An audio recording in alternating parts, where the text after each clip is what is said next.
And here we are once again, episode 69, and we're talking about the other flightless bird that everyone forgets about, the greater rhea.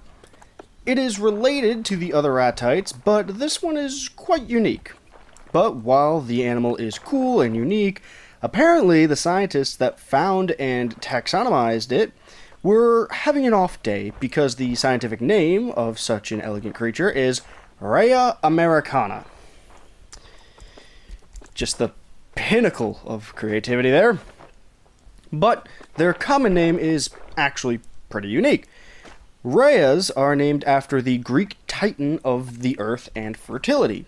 And not earth as in ground, I literally mean the earth. Which was given to them due to their flightless nature. Now, compared to other ratites, they are pretty small, standing only 4'11" and weighing 44 to 60 pounds. For the most part, males and females look the same, though males are usually darker in color. Now, when it comes to their history, however, we're kind of shit out of luck. The oldest species of rhea dates back to 23 to 2.6 million years ago. This species was known as Rhea fossilis. Jesus Christ. Is it really that sad? Rheas, you really need a better PR team, goddamn. But since then, and to this day, the rhea can be found in the grasslands of Argentina, Bolivia, Brazil, Paraguay, and Uruguay. But, oddly enough, there's a feral population in Schleswig-Holstein, which is the same state that Sylt and Amum are, where you can see the gray seals from last week's episode. So, alright, I guess the Germans are just pulling an old page of America, bringing in some weird foreign shit, and letting it just run amok. I'm glad it's not just us. Anyway, there are also a few interesting facts about the rhea that should prove that they deserve to be known just as much as their American, Australian, and New Zealander cousins. For instance, they tend to flock in the range of 10 to 100, but only outside of the mating season. During the mating season is actually where things get weird. So, here's how this works. And no, we're not going to start getting into some furry feathery? Guys, are furries that are into birds featheries? Let me know. Just don't be vulgar about it. This is going to be completely tame. So, male rheas actually build the nest, and they will sit and wait for females to follow the sound of their booming calls. Now, the males will guard this nest vehemently, until it accepts the presence of the female's proposal, in which they, do the tango, and the female will lay her eggs outside of the nest. The male then rolls the eggs into his nest, where he incubates them.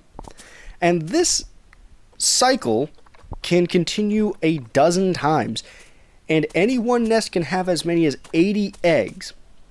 Granted, on average, it'll be 26 eggs from 7 different females. But the wildness doesn't end there, because sometimes a dominant male will feel the entrepreneurial urge to have a subordinate male incubate his first nest so he can skedaddle away, make another nest, and start this process all over again. Just slinging bird dick all day. Gentlemen, write this down. There's a life lesson in there somewhere. I said I wasn't going to make it vulgar. Anyway, on top of that, unlike their cousins, the emu, there's actually a positive relationship between rheas and farmers. See, rheas aren't able to eat cereal crops, things like wheat, barley, and oats, but they love eating insects, especially things we consider pests, like locusts, roaches, and beetles.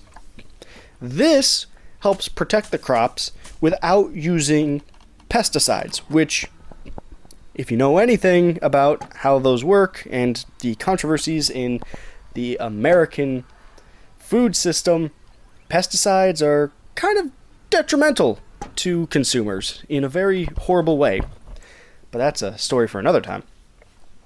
On top of agricultural help, Rheas will also eat other insects that are seen as pests.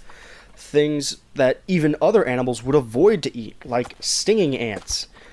They'll even congregate around carrion, which is a dead animal, to eat the swarms of flies that gather around it. Now, there are a few things that the rhea is farmed for, most notably their meat and eggs, but also they will be harvested for their leather, feathers, and oils. And these are usually sold commercially in clothing, feather dusters, and soaps, respectively. And other than that, the only real issue they have is the destruction of their natural habitat to farmlands and whatnot. That's a tale as old as time. You know, we all know that South America has been doing a decent amount of damage to its ecosystem in the attempts to make more agriculture so that they can boost their economy. Is it out of control? Yes. Do I understand it? Also, yes. So, we're not going to get into a moral argument about that one because both sides have legs to stand on. So, with all that said and done, that is the information I have on our lovely big bird today. And if you enjoyed the video, please do me a favor and leave a like, comment, and subscribe. If there's anything you know about the rhea that I did not add here, feel free to let us know in the comments. And until next time, go outside, touch grass, hug your loved ones, drink water, and bye-bye.